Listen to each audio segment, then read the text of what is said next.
Here we are. Sean and Cass. It's a Variate podcast. I'm lighting up some incense. Lighting one for our homies. Especially our homies in Minneapolis. Mm-hmm. We're in solidarity with them and their cause and what they're doing, and we fully support what's going on there. And R.I.P. to George Floyd, who was the victim of state-sponsored murder. Mm-hmm. We just got to call that what it is. He is a victim of state-sponsored murder. And as much as that outrages me, and as much as that hits on all those things that want to make you punish the person that put a knee on this guy's neck and took his life, I can forgive that guy, but I can't forgive the cops. I'll never forgive the cops. I'll never forgive the police and our policing system in this country. It needs to go. It needs to be abolished. It does not need to be reformed. And if this isn't an example of why, I don't know what will be. Mm-hmm. That's what's so sad about this situation. So we light this. We open up our little ceremony here. And this is for George Floyd. And this is in solidarity with all of our brothers and sisters who are risking their lives to fight back and to show, like, we're not going to fucking take this anymore. Yeah, I mean, seeing what you can do, like, from afar, where it's like, oh, text this and sign this petition and get these guys fired. Such white people shit. Well, I mean, sure, yes. That's an important step, but it's like a baby step of what really needs to happen. Like, the system's not going to get reformed. The system needs to get reformed. It's not going to happen through a fucking petition. It never has. It never has. Never will. Well, even just, okay, those guys are fired. Okay, those guys are charged. Okay, that's happening. That doesn't change the systematic oppression and racism that the cops stand for, unfortunately. Well, it's this myth of it's a really dangerous myth to perpetuate, this myth of the bad apple cop. Oh, he's just, that's just a bad apple. We just got to get those bad apples out, and the policing system will be fine in this country. And I think what people need to start questioning is, what is our policing system? What are the police, and what are they out there doing? And not only that, I think we should question, what have been their successes? Because if they were a business trying to stay open, they would have to speak to what their successes are. Mm-hmm. I don't know what the successes of the police and mass incarceration in this country have been. I can't speak to it. I don't know what it's been. So I think when you take into account what power is, and you take into account what our policing system is predicated on, what are the police doing? This is what it comes down to. What do you think the police are doing? Protecting private property. And enforcing a racist drug war. Mm-hmm. Those are the things they're doing. Okay? And along the way, if some innocent, unarmed black men have to die, they got to die. That's not something that's cool. That's baked into the system. That's not bad apple shit. That's baked into the system. I just don't think it's something to applaud. I don't think blue lives matter. I don't think blue lives exist. It's a job. Blue lives don't exist. Okay? Black lives do. And they certainly fucking matter. And we have to start amplifying that message. And we have to start questioning deep, deep, deep down why we have police, what they're doing, what fears they're playing us. Like they're hypnotizing us using our own fear. So, when you question it and you realize the job of the police is to protect private property and enforce a racist drug war, you say, how could we knock these people for looting? Mm-hmm. The cops are the enforcers of the status quo. They're there to enforce capitalism.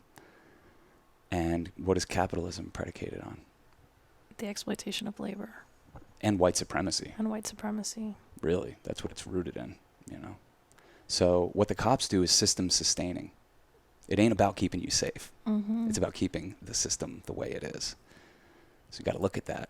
You got to question that. You got to question the motivations behind the people that are out there with these badges.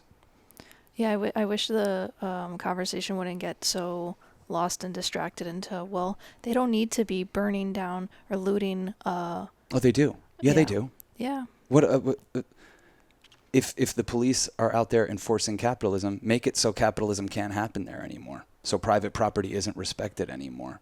Make it so this is the people's immune system. The riots, the looting, the protests, that's our immune system kicking into gear. We don't like it when one of us gets killed, when we're an innocent person and we get killed. We don't like it. So what's our immune system got to do? It's got to fucking get up into action. How are you going to get a response without making it so business as usual cannot go down in Minneapolis, Minnesota until we look at this fucking issue? That's it. You got to loot. You have to riot. You're not going to get their attention otherwise. You know? You go, what are you going to go? Fucking deliver a petition to town hall and say, please stop killing us? Well, unfortunately, fortunately and unfortunately, we can see that in history, meaningful change has come on the backs of the destruction of property, where white people have to decide, is it worth it to us to keep oppressing and holding these racist policies, or are we more concerned about a dollar? And unfortunately, they are more concerned about a dollar. Yeah. Yeah. When money becomes your god, when fear becomes your god, these things aren't even questioned. What you end up doing is questioning the victim. Mm-hmm. You know, I'm sure that's going on. I told you, as soon as we got up today, I said I could name a dozen people who are saying something racist on their Facebook, probably as we speak right now, because of what's going on in Minneapolis. Right. And that's so sad. But in a way, I was like, they're a gift. Mm-hmm. They're a gift, those people, because they're showing us where there's work left to be done. Yeah, I mean, it's crazy that someone's murdered in the streets by not cops even, like Ahmaud Bury. I'm pronouncing the name probably wrong. And I see today people are saying, the New York Post puts out a thing saying, watch him get arrested in 2017 for shoplifting. Oof. As a way of justifying the murder of people. Well, it's a racist dog whistle. Yeah. Yeah. The New York Post is owned by Rupert Murdoch. He's an oligarch. He owns a lot of media companies. He's of a class that needs to keep us separated and pointing the fingers at each other, because soon enough we're coming for him and his. Right. And they know that. Right. So when something like this happens that tugs on everyone's heartstrings, whether you're a racist or not, no one likes this. Nobody likes this. They got to get to work. Places like the New York Post, places like the New York Times, places like CNN, Fox News, MSNBC, they got to get to work on a narrative that doesn't have us looking up. Right. They don't want us looking on that vertical plane. They want us separated on that fucking horizontal plane, looking at each other left, right. Oh, are you a liberal? What are you, some sort of liberal? Mm-hmm. You don't like black people being killed? What are you, a fucking liberal? Like, so they feed us propaganda. Mm-hmm. And is there any more fucking disgusting racist dog whistle than a man being murdered in cold blood while he's jogging and then saying, well, he wasn't that good of a person. He, in desperation a few years ago, he had to do some shoplifting and he got caught. Mm-hmm. Is there anything fucking more despicable? No. We boil down a human life to that. We hold someone to their lowest moment and use that as justification as to why the state should be able to kill them without any trial, without any arrest. It wasn't even the state. Yeah. What? Well, I mean, it wasn't even the state that in that killed situation. Him. Yeah. But it is when they don't prosecute. Right. Exactly. It's the same thing. Mm-hmm. It's state sanctioned. Mm-hmm. It's saying, oh, you guys, you two vigilantes out there, you found someone who had maybe committed a robbery and you hunted them down. Good for you. We're not going to press any charges. They don't bother looking into that. There was no robberies. There was no burglaries in that area. There was nothing like that. Yeah, so it is state sanctioned. We're in a very dangerous territory where the color of someone's skin's justification to say that they're a threat and that you're scared of them. Yeah. Look at this fucking woman in Central Park the other day. Mm-hmm. Did you know anything about that situation? We never talked about it. I ended up talking about it with your mom a little bit. Oh, talking about it with my mom. How's that go? Did she screamed at you for a few minutes and you agreed? Yeah, I mean, it's I think it just shows that white people understand and people understand what kind of threat they're saying when they call the police. Yeah, that was one of the first times that I actually saw that and Mm-hmm. felt that. So I think, in case people don't know, it's this situation. I think the woman's name is Amy Cooper, Mm-hmm. right? And it's Yeah. weird. The guy has the same last name. He does. Yeah, his last name's Cooper too. I can't remember his first name. Yeah, she has her dog off her leash in Central Park. When dogs are off your leash in Central Park, they're going wild and they're running after all these birds that land. So there's a lot of avid birders. I don't know what the hell they're doing. They go out bird watching. But when a dog's off the leash, the dog terrorizes the birds and the birds fly off, and it ruins bird watching. And you're supposed to have your dog on your leash anyway. So this bird watcher, black man, can't remember his first name, but his last name's Cooper. He's fucking chilling, and he fucking tells this woman, put your dog on the leash. Like, you're running it for everyone out here. And she goes fucking totally apeshit. He starts filming her, and she starts strangling her dog, not putting it on a leash. She starts strangling her dog because why not take your anger out on an animal that can't speak up for itself? I'm actually kind of glad I haven't seen this video. Oh, God, it's fucked up on so many levels. And then she starts screaming about how an African-American man is threatening me, and I'm going to call the cops. And he keeps saying, like, sure, go for it. But, like, you know what she's saying? She's saying, I want you killed. She knows very, very, very well what happens when the cops get called on black men that are being threatening. Well, and that's why, I mean, the system is not about just firing one cop or four cops or whatever it is. And the part of the reason it's so clear to me that cops are never prosecuted when they murder a man in the streets, a man who's begging and pleading for his life, saying, I can't breathe, is that it's not like you solve a problem when you fire that one police officer. It goes up the line. But it placates the people a little bit, Yeah, I understand that, but it's like the least you can do. But it goes up the line as far as who is responsible and why we have a system where this is the case and why these things keep happening. And I don't know, what do you think is what needs to happen? Well, I think what is happening is we try to apply this little antidote we think we found with cancel culture. Like, oh my God, we can ruin someone's life. We could totally, we can get them. That woman got fired. Mm-hmm. That woman in Central Park, So not only these cops get fired, like that woman got fired. It's fucking strange as hell, all of this stuff. Like, this wouldn't have happened years ago. And I guess its consequences, her job just was like, we don't tolerate racism. She was like a VP there or something too. Yeah. Well, it's interesting because it's not like this stuff wasn't happening before. It's just we weren't able to see it. And not every interaction was getting, I mean, every interaction obviously now isn't getting filmed still, but more interactions between police and people and people are getting filmed. So there's this being able to live in that moment and see what really went down. Yeah. It should wake us up a little bit. I think that nobody's comfortable with that level of injustice. I don't know if anyone sees that video of that guy with his knee, that pig with his knee on this guy's neck. I don't think anybody sees that and says this guy's helping us. Jump into the frame and punch him in the face. I wanna kick his head like I'm kicking a penalty kick in fucking soccer and get him off that guy, And that's I'm not proud for that response, but it makes you wanna stand up and actually fucking put your body on the line. And that's the way we more need to be thinking. Is until we're willing to put our bodies on the line, like black people are forced to, who the fuck are we to sit here and say, oh, firing them is enough, or this is enough, or that's enough? It's not. It hasn't been enough. We're not questioning this thing in the right ways, so we're blind to what the real issue is. And that's the thing, the powers that be, the status quo, the ruling elite, it's their main objective is to keep us hypnotized and distracted and not thinking about this stuff and not actually trying to change the world for the better so it's safer for more people, so it's a better quality of life for more people.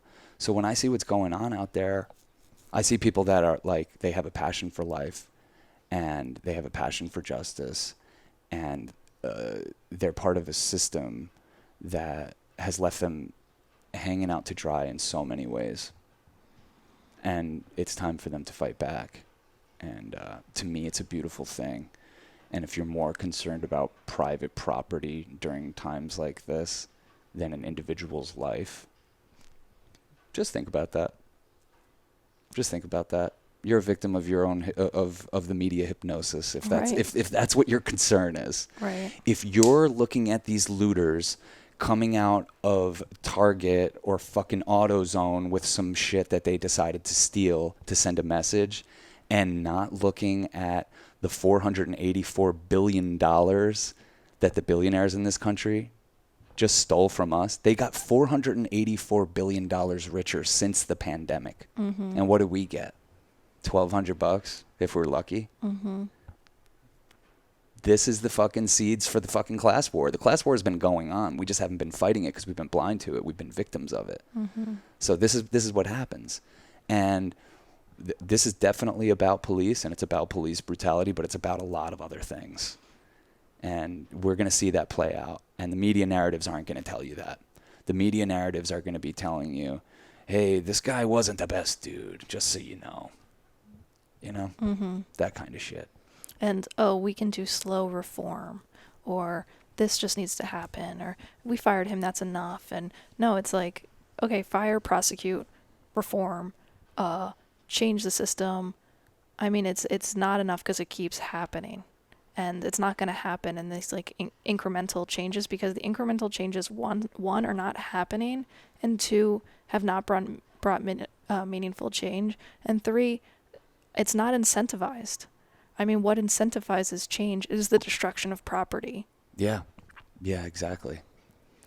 That's what I always think of. It wasn't to this extreme, but like the government shutdown. Remember, that was like the beginning of last year. We had the longest shutdown in American history, the Right. longest government shutdown. What ended it? Wasn't it the airline workers. the flight attendants? So we're not and going to stuff. work anymore. Right. And then all of a sudden, business couldn't be done as usual. Right. That's all they're doing in Minneapolis. Like it was the air traffic controllers, right? The air traffic controllers. Yeah. Once business couldn't be done as usual, oh no, the fucking shutdown ended that day. Yeah. And we showed that they work for us. So I think it's the same thing going on in Minneapolis, and I hope to see the same thing breaking out all over this country. Mm-hmm. Really. Now's our time. Yeah, the people have a lot more power if we exercise it. Yeah. You know, we're very disempowered if we don't exercise our powers, and our powers aren't necessarily comfortable. And that's where, you know, I think most people, maybe I fall in this category as well, are comfortable with not wanting to rock the boat. Mm-hmm. You know, like not wanting to be agitators, not wanting to do things wanting to follow the rules. I think the reason this world works is because 95% of us are comfortable following the rules, even if they're fucked up rules. Mm-hmm. But it's getting so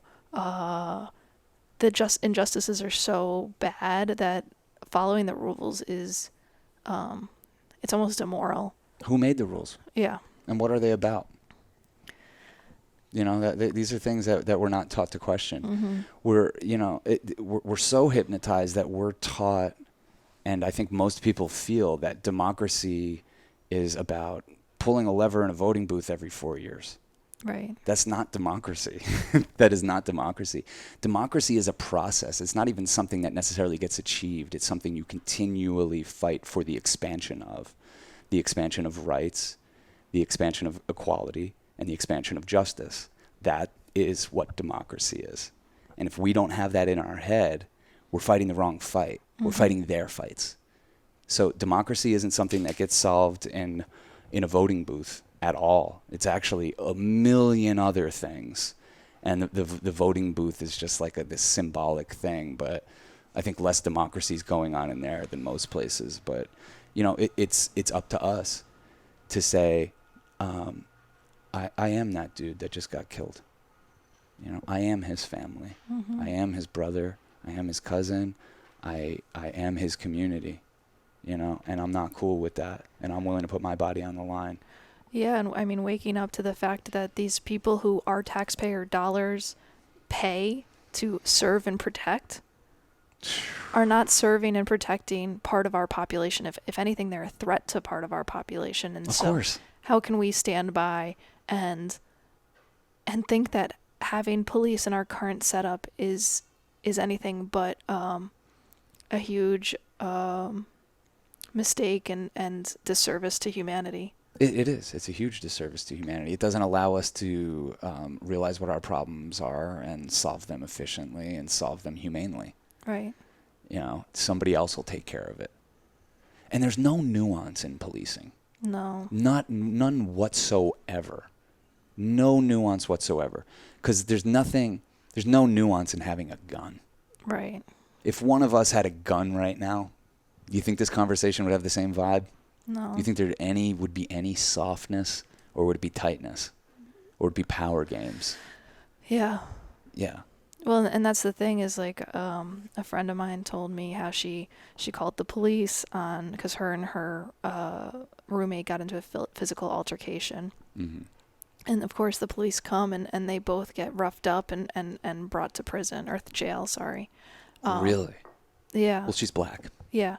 And so, but it's there's no mediation skills. No. I mean, there's no effort to de-escalate, common ground. To hear over and over and over again, people saying like, stop, he did nothing wrong, he doesn't have a gun, he's not going to stand up because you're going to shoot him.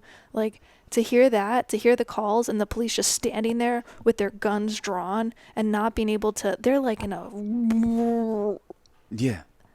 Yeah, they're taught to ignore all that stuff.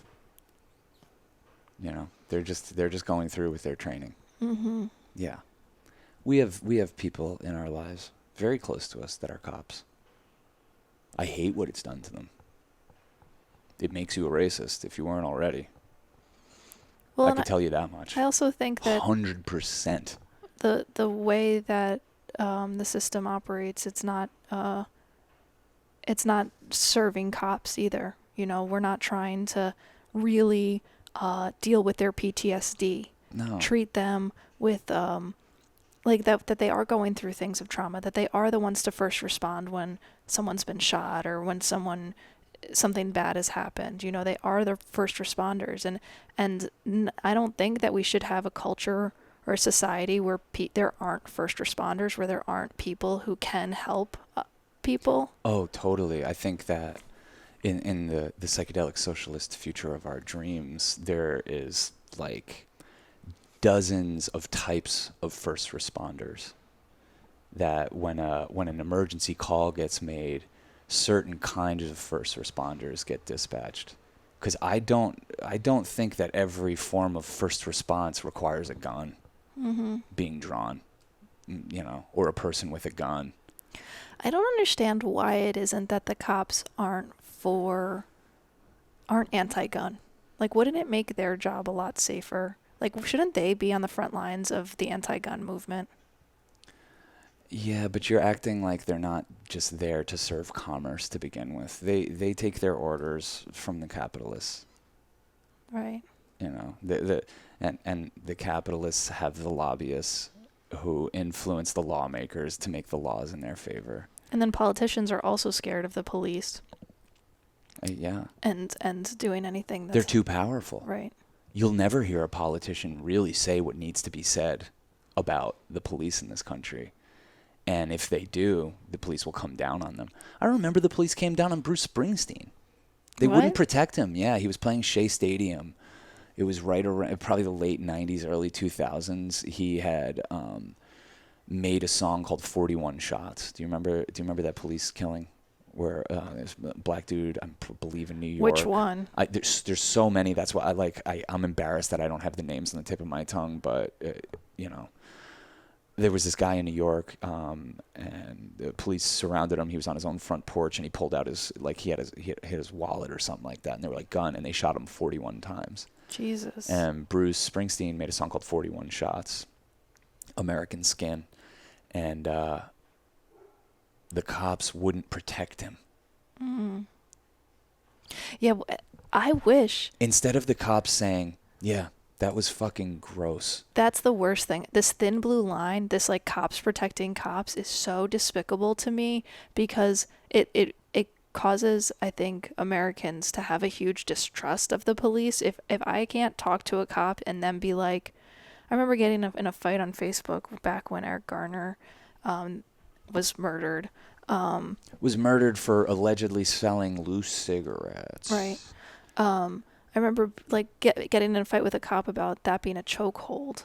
Yeah. You know? Yeah. No, and they're him being clinging like, to anything they could cling to as to why that they didn't kill somebody. Yeah, I don't understand that. Why can't... What about the other 900 people? I mean, maybe we could talk about the cop bad apple thing if other cops were like, yeah, that's just a bad apple. No, but they won't even admit it. No, they won't even admit it. They don't even think like that. Yeah. Well, I mean, it'd be like someone trying to get me to say something against you. Just think about it like that. Mm-hmm. Be like, no, I don't care. I'm not going down that path. Cass is my girlfriend, you know. That's my homie. There's way too many cops, and the power has corrupted. Oh yeah, and they're militarized. Right. That's the thing, is because the powers that be, the people that are scared of us, it's even less than 1%, like the 0.1%. They know that a real storm is coming, and they can feel it. So they've been militarizing these police forces for years, you know. And just look at the side by side comparison of the protesters in Minneapolis and the protesters that have been going to the state capitals completely armed with AK-47s, right up in the cops' faces, screaming at them, and the cops just like kind of, you know, doing the thing where they just like look past them and don't react. Right. And meanwhile, they're shooting people with rubber bullets and shooting tear gas into crowds of protesters during a pandemic. Yeah.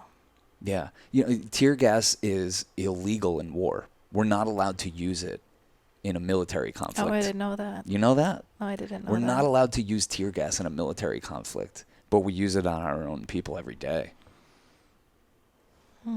This country's a shithole. Well, I think it's why our president has to call other countries shitholes. Right. You know. Well, that's why I wouldn't be surprised if some other country was like, you are committing crimes against humanity, and we have every right to occupy you.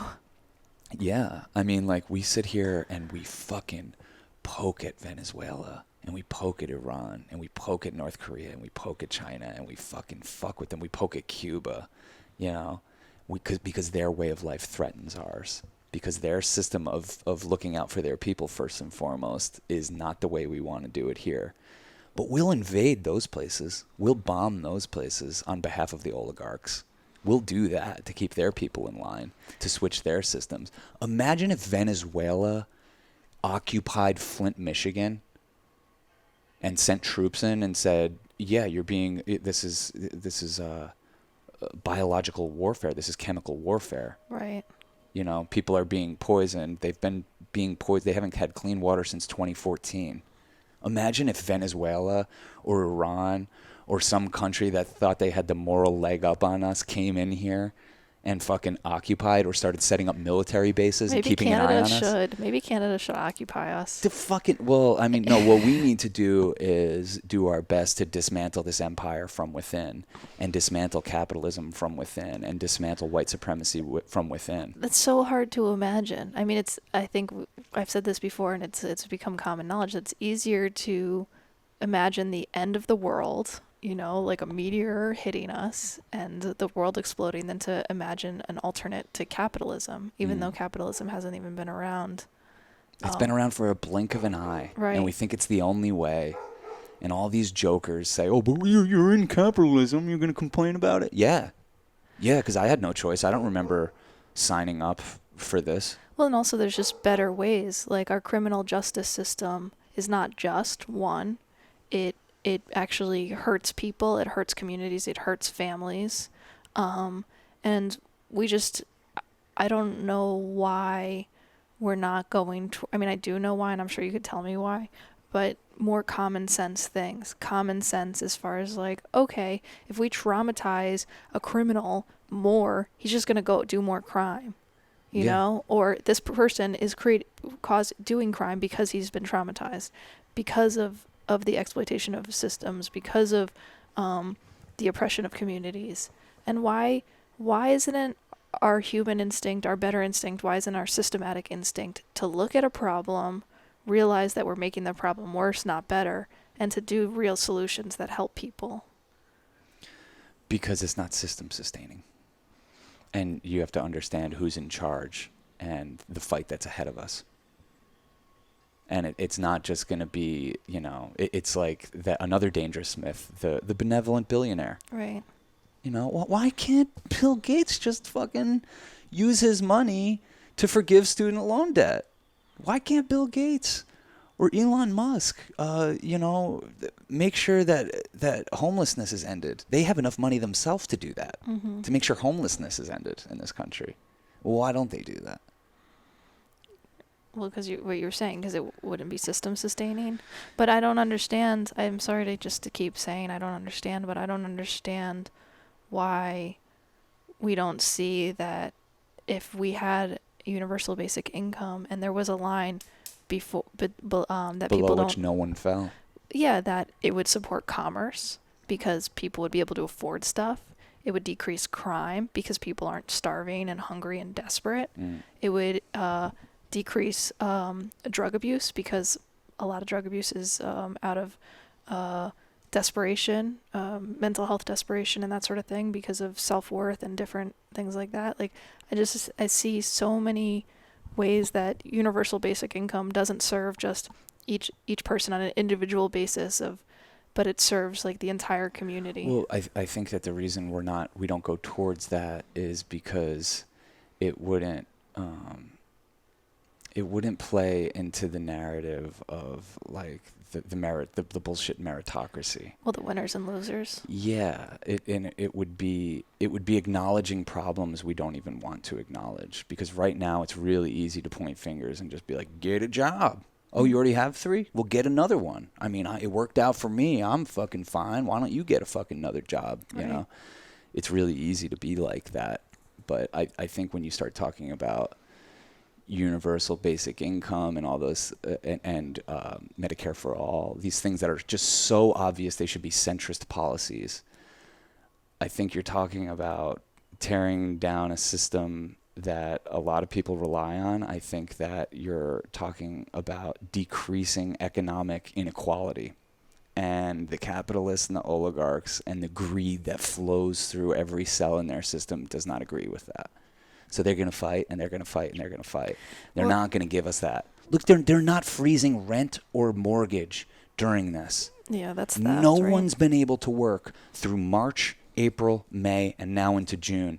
And there has not been any legislation that has to do with freezing, canceling, suspending rent, student loan payments, credit cards, gas bills, utilities, all these things. So what are they trying to do? They're not doing what you said. They're not planting seeds and making a beautiful new garden from this. The disaster capitalists have said, fuck waiting for the disaster. Let's just create it. Right, property decreases, they Absolutely. scap it up. A wave of desperation is coming our way as people, as they hang us out to dry. A wave of desperation is coming our way that will allow them to privatize whatever they want to privatize. It will allow them to point at any institution and say, look, that's failing. We're going to privatize that. We're going to take that over. The post office. And oh, it doesn't matter. Whatever. Mm-hmm. But trust me, they're licking their chops. And the more that they can hang us out to dry, the cheaper things will be. The more we're going to have to fight back. The cheaper things are going to be for them. Right. Like they're creating a tidal wave of desperation that some economists that I trust, that are actually left-leaning, are saying it's going to take us at least a decade to get anywhere near out of this. And look who suffers the most. The lower class, poor, minority communities. and then the cops are going to go around and kill them. It's going to be a long summer for the pigs. Well, right now, I mean, 80% of arrests in New York, social distancing arrests, have been people of color. Yeah. So there's just a huge disparity, especially in New York City, where, you know, if you're in a white neighborhood and you go to the park, you are handed a mask. Yeah, no one's been arrested in our park down the road here. They've been No. handed masks. But if No one gets arrested. But if There's you're, you know, if you're in Harlem, yeah, then you're getting arrested. yeah, I mean, the parks are locked. I mean, we were driving by certain communities and the parks were just like barred up and locked. And here it's like, oh, la-di-da. yeah, yeah.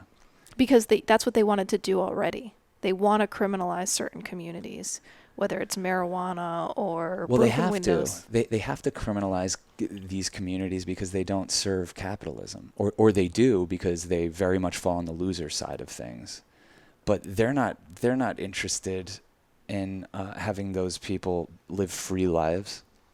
They're not interested in that. This is why we criminalize the people that get caught on the wrong side of the winners losers paradigm of capitalism. We criminalize those people. We destroy their communities. Well, because cops can, and if you arrest some rich guy who can afford some lawyer, it's too much trouble.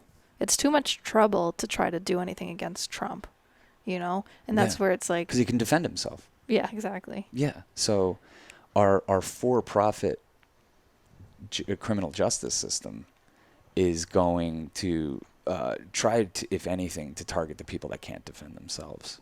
You know, look what Cuomo just did. The media wants to make him the second coming of Christ.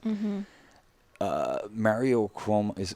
Oh, Andrew Cuomo. His father was Mario Cuomo, a little bit more of a decent man who I had the pleasure of spending some time with and interviewing. His son, Andrew Cuomo, is a shitheel. He's a fuckhead. And he used this opportunity to roll back bail reform. Right. You know, while no one's looking. Right. He rolls back bail reform. I also saw after a campaign contribution, he made it so you can't sue like the nursing homes. Yeah. Oh, for yeah. negligence. No, of course. Yeah. How convenient. How convenient. Yeah. So, you know, these are the people that we've put in charge. And I think that when we're in this moment of pandemic and lockdown, we have to take a real look at these systems, a sober look at these systems, and using this George Floyd situation as an example, and say, how do we want to move forward? You know, to me, it's about a decentralizing of power. I don't think that power should be so centralized. I don't think that there should be people that can commit murders and get away with it. I really don't. Oh yeah, that the badge, like that the badges become some license to kill. You know. License to be an asshole, license to be above the law, license to beat your fucking wife, you know, all these things. It's pretty fucking awful. And you know, my vision for the future, I was just thinking about this the other day. I don't have it fully formed, you know. I'm not like a comedian who has his material all sharpened and everything. I think that's why I like the podcast, is kind of we figure out what we think. But we talk all the time about a Green New Deal. A Green New Deal and putting people to work and transforming this country and this and that. But the Green New Deal does not go far enough. Nearly, it doesn't address fossil fuels. It doesn't address our addiction to extracting fucking energy from this planet. It doesn't go nearly enough to do what we have to do to save this planet and to help free people from subjugation. So what I want to do is make the chill New Deal, because I think that this pandemic has shown us some things that we could actually run with. Like, why the fuck do people still commute to work all the time? When you don't have to, unless that's absolutely necessary. Like, why can't we adjust our values to be like, think it's crazy that somebody would be in a car for an hour to go somewhere? Like, that would just be inappropriate. To sit at some large table where they can overhear everyone else's conversations and have no privacy. Oh, yeah. Yeah, like, that'd be part of the chill New Deal, is like, you know, a commute over a certain amount of time should not even be on the table. Working from home. Nationalize the payroll. No one. Why would anyone ever? Why would somebody losing their job for whatever circumstances lead to them being on the streets? Why even have a country? Why even have a federal government? Why even pretend that we're one thing here if we can't look out for each other in that situation? Nationalize the payroll. Everybody fucking, oh, you lost your job? Cool, we got you. You know, no, why the fuck did 30 million plus people lose their jobs and therefore their only way of income during this? That's an embarrassment. That's an embarrassment. It's just like, we can do way better. Well, when you lose your job, you lose your health care in this country. Yeah, that's part of the chill New Deal is like, hey, chill. We're not going to weaponize the workplace by saying that's the only place that you can go to get health insurance. You know, that's part of the chill New Deal. It's like, it literally, every part of the chill New Deal could start with chill. Chill. We don't need to do it like that anymore. Chill. Chill. We're not going to lock you in a cage. Chill. We're not going to lock you in a cage. And, you know, this is a whole nother podcast, I guess, but our military is the same thing. Mm-hmm. It's just what the bullshit that's going on in Minneapolis, we export that. That's one of our finest exports. Brutality abroad, terrorizing people, occupying their places, killing people extrajudiciously. That's one of our biggest exports. That's what the world thinks of us. They look around and they see 1,000 U.S. military bases all over the world. They see our military budget. Fucking, you take the next 10 behind us and combine them, and it doesn't come anywhere near our military budget. You know, we're scared. And we export violence, and we export murder, and we kill people with drones, and we blow up weddings, and we blow up 50 farmers who are just doing their fucking job. And we say, I don't know. And then we blow up a ship of doctors. And you say, oh, fuck, no. Shut it fucking down. You're not getting another dime of my tax money if 60% of it's going to this fucking war machine. You're not getting another dime of my tax money if the police department that I'm funding is killing people. That's not their job. You know? These are things, this is the way we have to start thinking. You have to question it up and down. And when you get scared and you say, oh no, but who's going to protect us? Stop being so fucking scared. And think about why they have you scared and who they have you scared of. And why you're not scared of them to begin with. Because they're the ones with the power. They're the ones with the weapons. They're the ones who own all the media. They're the ones who pump out propaganda. It's time for us to fight back. We honestly, we can't just sit around and allow this to continue and not make a concerted effort to overthrow the powers that be, to start a revolution, to end the American empire, and all the fucking disgusting nonsense that goes along with it. We can't, we have to go to these big goals. We have to get into a revolutionary mindset because they're in a revolutionary mindset. They know what we're fixing to do and what the inevitable is because it's played out time after time after time in history. And, you know, we're in a situation now where it looks like it's coming to a head. And I hope it is. And you know why I hope it is? Not because my life will get better. My life's already good. It's because the people that are considered below me in the class structure, their life will get better. That's who I have solidarity with. Okay? I don't care if I have to pay more in taxes so they can eat. I don't care if I have to pay more in taxes so there's no such thing as unemployment, so there's no such thing as homelessness, so there's no such thing as someone starving or going without medicine. I don't care. I'll gladly pay more in taxes. That's what society's about. That's what working together is about. That's what collaboration's about. You know? That ain't a bad thing. Yeah. Hopefully I'd smoke a fucking joint. we'll see the light collectively. Mm-hmm. You know, this won't lead to just further divides. It will and it won't. I just think it's not going to be pretty, you know. The liberal whites who are sitting there wringing their hands over this looting don't understand. They don't understand. They're blind. They're not paying attention to what's really going on, and they're thinking about their own self-interest. But if they were thinking in terms of class solidarity and ending racism and ending white supremacy and burning capitalism and making something that works for all of us, I think that they would be right there fighting alongside of us. But their values are different. They've been trained. They've been hypnotized. Yeah, I mean, I think that's why these kind of conversations are so important, is to kind of, we can all bring a little bit to the table and say, oh, this doesn't make sense, though.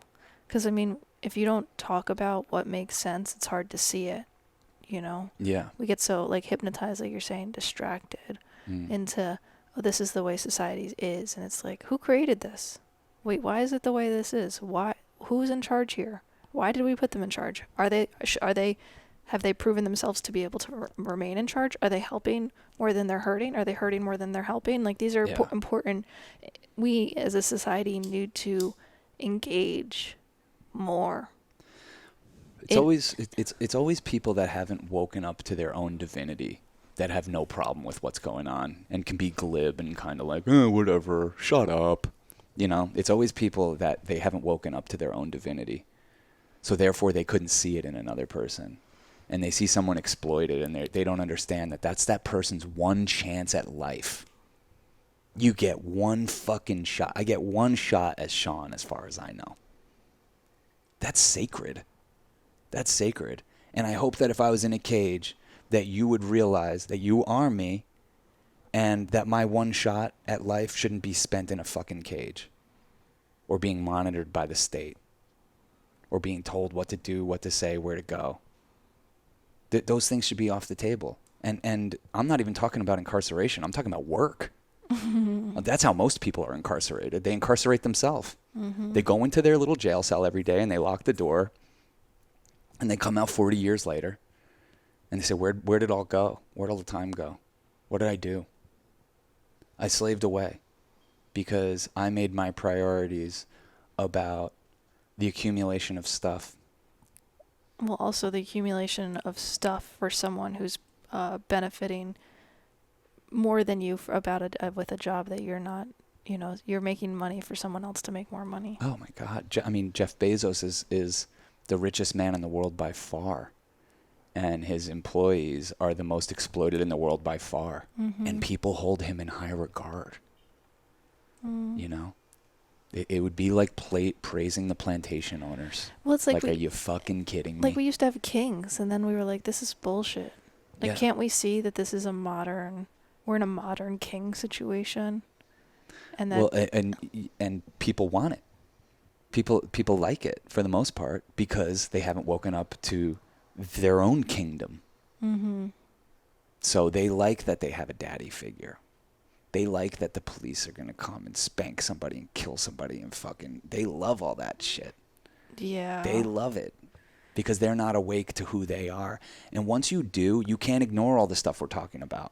Once you wake up to your own divinity and your interconnectedness and how much we are reliant on each other, it's hard to not care. It's hard to go back asleep, to me. It's hard to hit the snooze button continually. And that's all these white liberals are doing, who are hand-wringing about looting or trying to say, well, if they only wouldn't loot, maybe they could get some progress. It's like, shut the fuck up. Yeah, exactly. You don't fucking know. No, you don't know, so shut the fuck up. Like, that's what it always comes down to me. Are you an Afghani farmer who was killed in a poppy field just doing his job? No? Okay, shut the fuck up about supporting drone strikes. You don't fucking know shit. Are you in prison? Is someone that you love in prison? No? Shut the fuck up about how that system works. It doesn't. Inform yourself, go in there yourself. Until then, I don't want to fucking hear about it. Have you ever gone bankrupt or watched your family struggle through financial heartache because of a fucking health crisis? No? Shut the fuck up about your opposition to Medicare for all. Shit's worked out for you. It's a wake up. If somehow you've skated through the American experience and not fucking felt these institutions fucking with you, good for you. You've been lucky. Trust me, they want you. You've been lucky. So shut the fuck up about your opposition to those things, or get in solidarity with the people that it's affecting most. Because like I'm saying, this shit isn't affecting me directly. You know, some guy being killed in Minneapolis, that doesn't change anything. It changes something in here. Because I can't go back to the level of awareness I was at before. I'm letting this affect me. I'm letting it radicalize me. I'm letting it wake up my immune system that fucking knows what to do and has always known what to do. And I think everyone knows that, you know? And I think just outside that box, that constraint box that capitalism puts around our creativity and everything, just outside of that is like everyone, like we all have that in us. When we can transcend that inner capitalist fucking small way of thinking, the possibilities are endless. The possibilities are endless. And that's fucking great. Like, there's a lot to be psyched about for humanity if we could start to get over these things. And even that's something to be psyched about, I think. Fighting the good fight, getting in there. You know, standing up for people, speaking to it. You see, I'll do it. I'll fucking call someone out if they just say casual racist shit around us or casual sexist shit or transphobia or whatever. I'm not even trying to be like a social justice warrior. It's just more like, hey, this is our community. We want to make it better. We want to make it more positive. We want to make it more inclusive. When you're using that kind of language, you're creating walls, and we're just pointing that out. Yeah, because, I mean, there's the overt racism, but then there's also the systematic racism. There's the casual racism. There's all these things that... yeah, did you see the racism iceberg? Yeah, I posted that. Oh, yeah, that's probably where I saw it. That would be a fucking... that'd be an interesting thing. Look up racism iceberg. It's a good thing to Google. Very interesting info graph or whatever they call those. Yeah, I mean, it's we're in the long fight, but it doesn't need to be like that. It doesn't need to stay like this, and things need to change. So I think the more that we collectively wake up to how badly things need to change and keep our eye on the prize and not get distracted by someone's past behavior or what looting happened or what happened, and realize that there's core injustice. Is there anything in my life that you've known me 10, 11 years. Is there anything in my life that you think that I've done in my past that would warrant a cop killing me today? No. But I think that of most people. That's what I'm saying. That's how utterly ridiculous that is. That sentiment. I'm sure they could drag some stuff up on you if they wanted to, though. Oh, absolutely. I mean, we've put out so much stuff at this point. Somebody could go through and fucking make me into whatever they wanted to make me into. But this is what I'm saying. You gotta question the people that are coming with that contrarian bullshit energy when there's just straight up injustice happening right in front of your eyes. It's like, are you trying to increase your immunity to injustice by justifying and validating all your fucking nonsense because it's too painful? That's really, I mean, that's what it comes down to for most people. It's too fucking painful, and they want to have a reason to easily write off George Floyd's life or Eric Garner's life. Or, he resisted arrest, so... Oh, cool, that's enough. It's like, he's lying there, handcuffed, and his knee is on his neck, and he's saying, I can't breathe. And this is over supposedly a forged a check, a bad check. Are you kidding me? That's what this was about? Yeah. It was some grocery store clerk called the cops because he, allegedly tried to maybe write a bad check or something like that, or just forge some sort of... God forbid, pay something. It's time to die. Well, it pains me. I mean, cops better watch out, honestly. It's going to be a long summer for the pigs. It's going to be a long summer because I think, like you said, the immune system's waking up. You saw it last summer with people getting involved when cops were arresting people in the subway and people just filming and getting in the middle of it. And cops are scared to be filmed, and they should be. Yeah, they should film be, cops. That's definitely film cops. That's, when you see it burning, let it burn. Let it burn. It's burning right now. Okay? Yeah, don't cry over a Dollar General. Come on. Don't cry over a fucking Dollar General or a Target or a fucking AutoZone. Those places are burning to send a message to say business as usual will not be done in our communities when you're treating us like this. And if you ask me, they should keep going harder and harder and harder. They're on the front lines. They're on the front lines, man. Should be fucking cheering them on. Sad day. Mm-hmm. Fucking really, really, really sad day in America. Embarrassing. Totally embarrassing. To But hear people talking about looting and not even question for a second $484 billion that's been stolen from us. Yeah. God damn. I mean, a life was stolen from us. Yeah. From all of us. Yes, that family, but a life was stolen from all of us. Yeah. The ineptitude with this virus, lives are being stolen from us left and right. Oh, absolutely. Hundreds of thousands of people are dying in this country. Yeah. Yeah. I'm glad we talked about some of this stuff. Yeah. Much to continue. I appreciate. You trying to wrap it up? You want to wrap it up? Well, I mean, this was a powerful episode. I think Yeah. keeping it there is what's up. Thanks for listening. Yeah, This was cathartic. Yeah. And if you have some bright ideas, let us know about them. Yeah. Let's render out the chill New Deal. This is a new idea, but I think that we deserve a chill New Deal. A future that works for us all. And isn't about work. It's about spaciousness. It's about giving this planet time to recover. It's about taking a breather. It's about the inward journey, not running around like fucking assholes. The chill New Deal. Yeah, let's work on it together. It's not just our idea. Like I want people to come up and submit. I want people to submit ideas for what the chill New Deal would be all about. And like maybe one day we'll do a chill New Deal podcast where we're just like, here's what it is. You know? Yeah. Yeah, I mean, we co-create our reality. Yeah. And we want to co-create a better reality. So Yeah. that requires us to engage and show up and question This things. isn't the time for spiritual bypass and saying like this isn't happening, whatever, don't focus on this and that. No, that's bullshit. This is happening. A guy lost his life in the most unjust, cruel, cold-blooded, undignified way you possibly could. And if we're not using that as an excuse to wake up, I don't know what we're going to fucking use. So let's use it. I'm sure that George Floyd would fucking love that if he knew that we were fucking going to use this as the excuse to never let this fucking happen again. You know?